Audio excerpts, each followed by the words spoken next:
Hello 11th class. अब हम start करते हैं रिडॉक्स रिएक्शंस। और रिडॉक्स रिएक्शन में थ्योरी पार्ट हम इन नोट से डील कर रहे हैं, लेकिन जो भी प्रैक्टिस पार्ट होगा जैसे बैलेंसिंग है या ऑक्सीडेशन नंबर की प्रैक्टिस है वो मैं आपको बोर्ड लेक्चर में दिखाऊंगी। ठीक है, तो चलिए हम स्टार्ट करते हैं। रिडॉक्स रिएक्शन जो थ्योरी है, सबसे पहले रिडॉक्स का मीनिंग क्या होता है ये आपने 10th में भी पढ़ा था। An overall reaction in which oxidation and reduction takes place simultaneously is called as redox reaction, and these reactions involve transfer of electrons from one atom to another। मतलब कि पहली बात, नेचर में कभी भी ऑक्सीडेशन या रिडक्शन अकेला नहीं होता, ये दोनों हमेशा साथ में होते हैं, साइमल्टेनियस होते हैं। ठीक है, और एक ही रिएक्शन के अंदर होते हैं। ठीक है, तो ये जो साइमल्टेनियस ऑक्सीडेशन रिडक्शन होता है विद इन वन रिएक्शन, इस कहानी को ही आप ऑक्सीडेशन रिडक्शन या रिडॉक्स रिएक्शन बोलते हैं। और ये रिएक्शन होती क्यों है? साइमल्टेनियस का मतलब एक रिएक्टेंट का ऑक्सीडेशन हो रहा होता है तो दूसरे रिएक्टेंट का रिडक्शन हो रहा होता है, यानी कि एक रिएक्टेंट इलेक्ट्रॉन दे रहा होता है और दूसरा रिएक्टेंट इलेक्ट्रॉन ले रहा होता है। इन शॉर्ट ये इलेक्ट्रॉन का ट्रांसफर होता है। जैसे किसी फेस्टिवल में हम लोग गिफ्ट्स का गिव एंड टेक करते हैं, ट्रांसफर करते हैं, एक्सचेंज करते हैं, तो इन दी सेम मैनर इलेक्ट्रॉन नाम का जो गिफ्ट है वो डिफरेंट रिएक्टेंट्स आपस में एक्सचेंज कर रहे होते हैं। कोई रिएक्टेंट दे रहा होता है और कोई रिएक्टेंट ले रहा होता है। तो ये जो कहानी चल रही होती है इसे हम क्या कहते हैं? Redox reactions. ठीक है, और ये आपने कैसे पढ़ा था, ये फिर से रिपीट होगा, लेकिन कुछ चीजें 11th स्टैंडर्ड पर एडिशनल होंगी। ठीक है, तो देखो ऑक्सीडेशन, ये जो येलो कलर से मार्क है, ऑक्सीडेशन का क्या मीनिंग है? ऑक्सीडेशन की बहुत सारी मीनिंग है। 10th में आपने दो मीनिंग पढ़े थे मेनली, एक ये फर्स्ट नंबर और एक ये थर्ड नंबर जो मैंने ब्लू कलर से हाईलाइट किया है, एडिशन ऑफ ऑक्सीजन या रिमूवल ऑफ हाइड्रोजन। ठीक है, अब इसके और भी कई मीनिंग है जो मैं यहाँ पर आपके साथ डिस्कस करती हूँ। देखो ऑक्सीजन क्या है? ऑक्सीजन एक नॉन मेटल होता है, तो अगर मैं लिखूंगी एडिशन ऑफ ऑक्सीजन तो क्या मैं सेकंड पॉइंट ऑक्सीजन की जगह नॉन मेटल वर्ड भी लिख सकती हूँ, यानी ऑक्सीजन के अलावा किसी और नॉन मेटल का जुड़ना भी ऑक्सीडेशन की ही कहानी में इंक्लूड होगा। हालांकि इसके एग्जाम्पल अभी इसमें आपके कम है, मतलब इस नजरिए से आपसे क्वेश्चन कम पूछे गए, इसलिए इसमें ज्यादा परेशान होने की बात नहीं है। जस्ट इसको आप मीनिंग इस तरह से सोच सकते हैं। अच्छा, हाइड्रोजन क्या होता है? देखो हाइड्रोजन पे प्लस चार्ज होता है और जो जितने भी मेटल्स होते हैं जैसे सोडियम है, पोटेशियम, कोई भी मेटल का एग्जांपल ले लो, उन पर भी प्लस चार्ज होता है। तो क्या मैं बोल दूं कि हाइड्रोजन मेटल जैसा होता है? तो अगर थर्ड पॉइंट में हम ऑक्सीडेशन को डिफाइन करते हैं रिमूवल ऑफ हाइड्रोजन, तो क्या हम ये भी कह सकते हैं रिमूवल ऑफ मेटल? ये भी ऑक्सीडेशन के लिए काउंट होगा। ठीक है, अच्छा, लेकिन सेकेंड और फोर्थ पॉइंट का नजरिया आपको अभी कम देखना है। अगले 3 पॉइंट जो मैंने मेंशन किए हैं ये इंपॉर्टेंट है 11th स्टैंडर्ड पर। Increase in positive valency. Positive valency का मतलब पॉजिटिव चार्ज। ठीक है, पॉजिटिव चार्ज क्या? जैसे सोडियम पे +1 है, ठीक है, या कैल्शियम पे +2 है, या एक बार आयरन पे +2 है, फिर आयरन पे +3 है। तो ये जो मैग्नीट्यूड है प्लस चार्ज का, ये जब बढ़ता है तो इस कहानी को भी ऑक्सीडेशन कहते हैं। यानी आयरन +2 से +3 में गया तो क्या हुआ? ऑक्सीडेशन हुआ। ठीक है, अच्छा, प्लस चार्ज कब आता है? जब इलेक्ट्रॉन का लॉस होता है। तो क्या मैं बोल दूं लॉस ऑफ इलेक्ट्रॉन को भी ऑक्सीडेशन कहा जाएगा? ठीक है, और एक और बात, ये जो चार्ज है ना, इस चार्ज को, जैसे किसी पर भी प्लस चार्ज है, माइनस चार्ज है किसी भी एलिमेंट पर, तो इस चार्ज वर्ड के लिए एक साइंटिफिक टर्म यूज करते हैं जिसको हम कहते हैं ऑक्सीडेशन नंबर। और ये वाला टर्म है जिसका इलैबोरेशन 11th क्लास में दिया है और आपको पढ़ना है। ठीक है, तो ये ऑक्सीडेशन नंबर, ये जो टर्म है, मैं इसे किसी और कलर से एक बार आपको हाईलाइट कर देती हूँ। ये ग्रीन कलर से मैंने यहाँ पे कर दिया है। ठीक है, तो ऑक्सीडेशन नंबर जो ये वर्ड है इसके बारे में आपको डिटेल में करना है। तो जब भी ऑक्सीडेशन नंबर यानी कि चार्ज बढ़ेगा तो इसका मतलब क्या होगा? ऑक्सीडेशन है। ठीक है, बढ़ने का क्या मतलब है?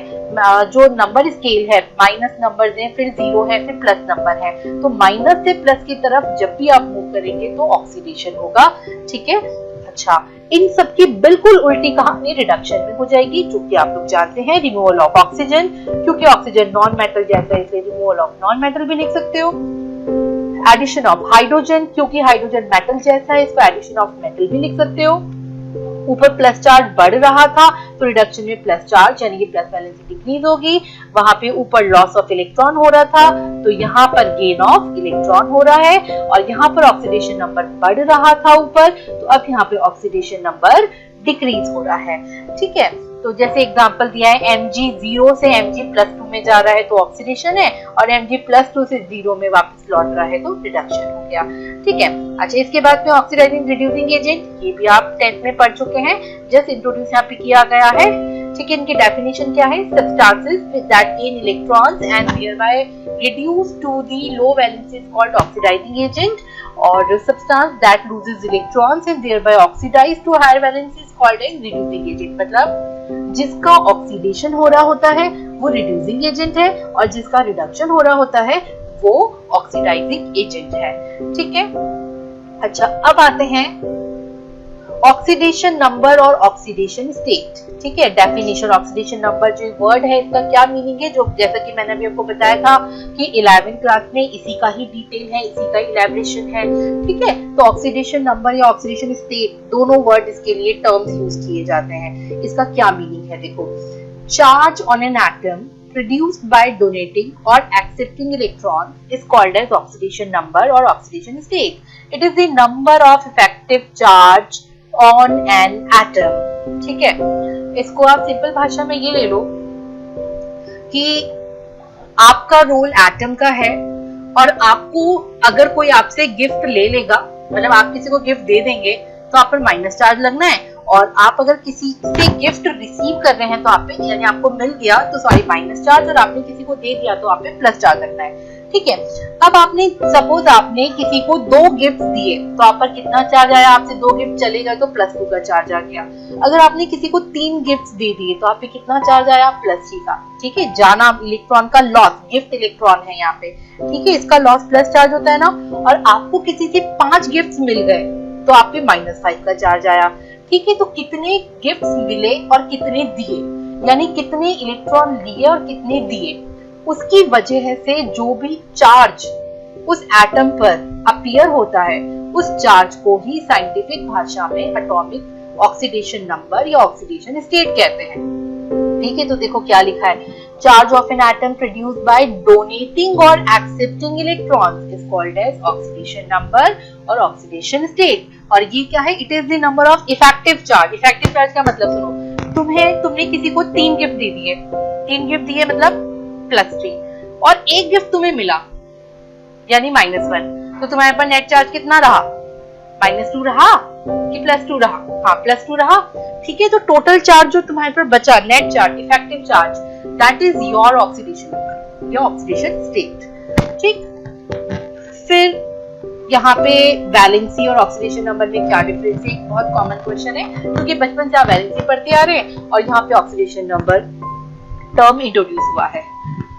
तो देखिए क्या है ऑक्सीडेशन नंबर का पहला difference, oxidation number is the real charge. ठीक है, इट इज द रियल और imaginary charge present on an atom of the element when it is in the combination and it may have plus or minus sign। लेकिन valency क्या है? It is combining capacity, no plus and minus sign is attached to it। Oxidation number पर जो charge है उस पे sign आप clear दिखाएंगे जब भी कोई एलिमेंट कॉम्बिनेशन करता है। कॉम्बिनेशन का मतलब ये कि वो किसी से जुड़ेगा। जुड़ेगा कब? जब या तो वो इलेक्ट्रॉन देगा या लेगा, है ना, तभी वो जुड़ता है, वरना वो कंबाइन नहीं करता। तो उस टाइम जितना चार्ज उस पे आया दैट इज ऑक्सीडेशन नंबर, लेकिन उसकी कंबाइनिंग कैपेसिटी जो है, ठीक, कितना चार्ज वो ले सकता है, दैट इज इट्स वैलेंसी। कितना आया और कितना ले सकता है, इस बात में डिफरेंस समझ में आ रहा है। वैलेंसी कंबाइनिंग कैपेसिटी है, मैक्सिमम कैपेसिटी और मिनिमम कैपेसिटी। ठीक है, अच्छा oxidation number of an element, second point में, it may have different values, it depends on the nature of compound in which it is present। लेकिन valency of an element is usually fixed. ठीक है, जैसे carbon की valency 4 है, वो 4 ही bond बनाएगा हमेशा। लेकिन जैसे आयरन है, ठीक है, आयरन पर +2 चार्ज भी आता है, +3 भी आता है। तो आयरन के एक ही एलिमेंट है आयरन, लेकिन 2 डिफरेंट ऑक्सीडेशन नंबर्स हो गए, आयरन +2 भी, आयरन +3 भी। ठीक है, लेकिन जो वैलेंसी है वो एलिमेंट की फिक्स्ड ही होगी। अच्छा, oxidation number of an element may be a whole number of fractional. Valency is always whole number. Valency basically number of bonds होते हैं, तो आधा बॉन्ड तो कहीं बन नहीं सकता ना, इसलिए वैलेंसी हमेशा होल नंबर ही होगी। लेकिन जो चार्ज है वो फ्रैक्शनल भी हो सकता है। कैसे हो सकता है अभी हम आगे एग्जांपल पढ़ेंगे, तो आप लोग जब कैलकुलेट करेंगे तो कई चीजों के, कई एटम्स के जो चार्ज है वो आप फ्रैक्शनल भी आपको मिलेंगे। ऑक्सीडेशन नंबर 0 भी होता है, लेकिन वैलेंसी कभी 0 नहीं होती, ठीक है, नोबल गैस के लिए कही जाती है, ठीक है। अदरवाइज सारे एलिमेंट पीरियोडिक टेबल में कंबाइन करते हैं नोबल गैसेस के अलावा, और इनकी वैलेंसी यानी 0, मतलब नोबल गैस की 0 होती है, बाकी किसी की भी 0 नहीं होती है। अच्छा, फिर ऑक्सीडेशन नंबर एंड नोमेनक्लेचर से रिलेटेड कुछ फैक्चुअल बातें हैं। When an element forms 2 monoatomic cations, the suffix ous और सफिक्स इक इज यूज्ड। ये वाली चीज आप जानते हैं। अगर छोटा जैसे कॉपर है, कॉपर +2 और +1 +2 दो तरह के ऑक्सीडेशन नंबर बनाता है, तो जो छोटा नंबर होगा उसके लास्ट में अस लगाना है, और जो बड़ा +2 वाला आयन होगा उसके आगे इक लगाना है। तो क्यूप्रस क्यूप्रिक, आयरन का फेरस फेरिक, इस तरह से बनता है। अच्छा, एक एल्बर्ट स्टॉक साइंटिस्ट थे, ठीक है, एल्बर्ट स्टॉक से स्टॉक सिस्टम या स्टॉक नोटेशन फेमस है, ठीक है। किसी भी एलिमेंट कंपाउंड को लिखने का तरीका, जैसे सपोज ये है Cu2O, Cu2O में जो कॉपर होता है ना, इस पे +1 का चार्ज होता है, तो इसको लिखने का क्या तरीका है सुनो। पहले Cu का नाम लिख दो। Cu का नाम क्या होता है, ये यहाँ पे लिखा हुआ है। Cu का नाम क्या होता है, कॉपर होता है। फिर बाद में O का नाम लिख दो, ये ऑक्साइड लिख दिया, और इन दोनों नाम के बीच में रोमन न्यूमरल में इसका ऑक्सीडेशन नंबर यानी ये जो 1 है ये लिख दिया गया है, ठीक है। अच्छा, अब आप कहेंगे मैम ये 1 कहाँ से आया, तो इसको अभी मैं जब आगे लेक्चर पढ़ाऊंगी इसके आगे, ये बहुत आसान है, बहुत सिंपल सा है, ठीक है। बट पहले मैं आपको रूल बताऊंगी, इसलिए मैं आपको अभी नहीं बता रही। तो ये नंबर कैलकुलेट करना आपको आ जाएगा बहुत इजीली। फिलहाल अगर आपको इनका ऑक्सीडेशन नंबर पता है तो ये लिखने का तरीका आ गया। अब देखो जैसे FeCl2 है, ठीक है। अभी मैं आपको बता देती हूँ, आयरन का ऑक्सीडेशन नंबर 2 लिखना है आपको, ठीक है। कैसे आया उस पर अभी थोड़ा लेट हम बात करते हैं। तो पहले Fe का नाम लिखो। Fe का नाम क्या लिख दिया, आयरन लिख दिया। फिर Cl का नाम लिख दो, तो क्या लिख दिया, क्लोराइड। अब आयरन और क्लोराइड के बीच में आयरन का ऑक्सीडेशन नंबर रोमन न्यूमरल में आपको लिख देना है, तो कितना आ गया, +2 आ गया। ऐसे पोटेशियम डाइक्रोमेट है, तो पहले आप K2 का नाम लिख दो। K2 यानी पोटेशियम, रिपीटेशन 2 का नहीं लिखा है, खाली पोटेशियम लिखा है। Cr2O7 को डाइक्रोमेट कहते हैं, तो डाइक्रोमेट लिख दिया, ठीक है। और पोटेशियम डाइक्रोमेट और ये जो रोमन न्यूमरल है ये इनके बीच में आ जाएगा, ये यहाँ पर थोड़ा सा, ठीक है, पोटेशियम डाइक्रोमेट, ये जस्ट अ मिनट, ये यहाँ पे मिसप्रिंट हो गया है, तो इट्स ये पोटेशियम, फिर उसके बाद में डाइक्रोमेट, ठीक है। अच्छा, उसके बाद में नेक्स्ट V2O5 है, ठीक है। V for vanadium, O for oxide, और वैनेडियम और ऑक्साइड के बीच में रोमन न्यूमरल में वैनेडियम की ऑक्सीजन स्टेट यहाँ में 5 होती है, तो मैंने यहाँ पे 5 लिखा है, ठीक है। टिन ऑक्साइड, टिन यहाँ पे +4 स्टेट में होता है, तो Sn को लिख दिया टिन, O को ऑक्साइड, उनके बीच में इनकी +4 ऑक्सीडेशन स्टेट रोमन न्यूमरल में लिखती है, ठीक है। तो इस तरह से जो है इनको आपको शो करना है, तो that is called as stock notation. एक मिनट, इसकी थोड़ा सी सेटिंग मैं आपको ठीक कर दूं ताकि आपको इसमें विजिबिलिटी रहे, ठीक है। ये इसकी सेटिंग आ गई है, और यहाँ पर ये जो ना सोडियम, इसको भी आपको करेक्शन कर लेना है, ठीक है। ये हम यहाँ पे करेक्शन कर लेते हैं, इट्स अगेन क्रोमेट, ठीक। अच्छा, इसके बाद आते हैं जो मैंने अभी आपको बताया कि ऑक्सीडेशन नंबर कहाँ से आए, तो rules for the determination of oxidation number. कौन से तरीके हैं, मैं मेन टर्म्स को शॉर्टकट में लेते हुए लिख रही हूँ क्योंकि इन पर हमें प्रैक्टिस करनी है, और इसके बाद का मेरा अगला लेक्चर मैं आपको बोर्ड पे बताऊंगी, इसलिए मैं अभी शॉर्ट में आपको बता देती हूँ। जिनको मैंने ये फिरोजी ब्लू कलर से जो हाईलाइट किया है, ठीक है, लाइट ब्लू कलर से ये हेडिंग्स हैं, और ग्रीन कलर से जो मार्क किया है मैंने वो एग्जाम्पल में, ठीक है। तो सबसे पहले आपको ये कीवर्ड याद कर लेना है, अगर एलिमेंट्री स्टेट है तो हमेशा 0 होता है। कोई भी एटम अगर अपनी एलिमेंट्री स्टेट में है तो 0 होता है। एलिमेंट्री स्टेट का क्या मतलब होता है, उसकी नेचुरल स्टेट होती है। नेचुरल स्टेट का क्या मतलब है, जरा एग्जांपल पे गौर करिए। नाइट्रोजन नेचर में कैसा मिलता है, N2, ठीक है, N2 की फॉर्म में मिलता है। क्लोरीन नेचर में कैसे मिलता है, Cl2। हाइड्रोजन नेचर में किस फॉर्म में मिलता है, H2। फास्फोरस किस फॉर्म में मिलता है? P4, सल्फर नेचुरली S8 होता है, ऑक्सीजन नेचुरली O2 होता है, O3 भी होता है, ठीक है, ब्रोमीन Br2 होता है, सोडियम को Na ही लिखा जाता है, आयरन के टुकड़े को Fe लिखा जाएगा, सिल्वर का भी कितना भी बड़ा टुकड़ा हो Ag ही लिखा जाएगा। तो ये इनकी नेचुरल स्टेट्स के सिंबल है, ठीक है। इनकी एक खास बात और है, सेम एटम रिपीट होता है। एलिमेंट्री स्टेट का क्या मतलब होता है? सेम एटम का रिपीटेशन। देखो N2 में N 2 बार रिपीट हुआ, P4 में P ही 4 बार रिपीट हो रहा है, S8 में S ही 8 बार रिपीट हो रहा है। या सोडियम आयरन के पीसेस हैं तो आयरन कई हजार बार आयरन आयरन आयरन ही रिपीट हो रहा है। आयरन की कोई चेयर है तो खाली Fe की तो रिपीटेशन से बनी है। सिल्वर का कोई ऑर्नामेंट है तो Ag के तो रिपीटेशन से बना है। तो जब भी सेम एलिमेंट रिपीट होता है उसे प्योर स्टेट, नेचुरल स्टेट या एलिमेंट्री स्टेट कहते हैं। और इस स्टेट में इन सब की ऑक्सीडेशन स्टेट यानी इन सबका चार्ज, अगर आम भाषा में बोले तो इन सबका चार्ज क्या होगा? 0 होगा, ठीक है। तो रूल का पहला रूल क्या बन गया? जब भी एलिमेंट्री स्टेट हो तो चार्ज यानी ऑक्सीडेशन स्टेट 0 माना है, ठीक है। एलिमेंट्री स्टेट ऐसी दिखती है। अच्छा, दूसरा, अगर वो आयन हो, ठीक है, आयन हो तो जो सिंपली इसका चार्ज है, जो आयनिक चार्ज होता है वही इसका ऑक्सीडेशन नंबर है। जैसे यहाँ पे ग्रीन वाले सेकंड वाली रो में देखो, अगर Na प्लस है तो +1 है, Mg +2 है तो +2 है, Al +3 है तो ऑक्सीडेशन नंबर इसका 3 ही है, Cl -1 का -1 है ऑक्सीडेशन नंबर, ठीक है। सल्फर -2, N -3, ये सारे वो एटम्स हैं जिन पर जितना चार्ज रखा है वही चार्ज उनका ऑक्सीडेशन नंबर कहा जाएगा, ठीक है। तो हमने दो रूल पढ़े, अगर नेचुरल या एलिमेंट्री स्टेट है तो 0, और अगर किसी आयन, मोनो एटॉमिक का मतलब है कि एक ही एटम से बना हुआ आयन है तो जो इसका आयनिक चार्ज है वही क्या है? उसको ऑक्सीडेशन नंबर है। तीसरी बात, oxidation number of hydrogen. Hydrogen के अक्सर आप पढ़ते हैं +1, लेकिन इसके दो केस होते हैं। +1 कब होगा? यहाँ पे लिखा है +1 कब होगा? जब हाइड्रोजन नॉन मेटल के साथ जुड़ा है। और -1 भी होता है हाइड्रोजन का, कब होता है? जब हाइड्रोजन मेटल के साथ जुड़ता है। पहला वाला केस बहुत ही कॉमन है, मैक्सिमम बार हाइड्रोजन नॉन मेटल के साथ ही जुड़ रहा होता है।